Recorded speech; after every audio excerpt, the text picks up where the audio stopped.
Molim vas, da li je kod kuće? Pa spava. Prostite, jel bi ga mogli probuditi? Ne bi više. Kako više?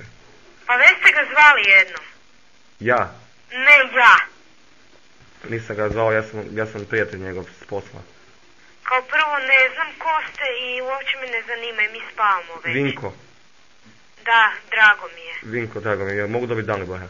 Da, prije ste bili Branko, znate kaj, nemojte više zabavati. Ja ću sad doći tamo i ubit ću tebe i njega. Radi čega? Zato jer zna on, sad se pravi blesav. Pa recite meni, ajde da ja hoću s njime razgovarati o tome. Onda ga nazovete sutra. Nije sutra, hitno je. Pa nema hitno kad spavamo već. Okej, evo ja dolazim. Dobro. Samo malo. Nakon 3 put kad pozvonim ne otvorite vrata, razvalnut ću vrata. Jer se dogovorili. A možeš mi i Dalibora sad dat.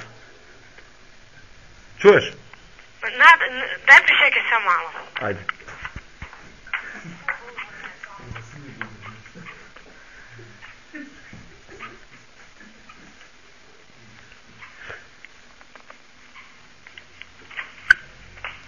Javi se na telefon i riješi mi ovo.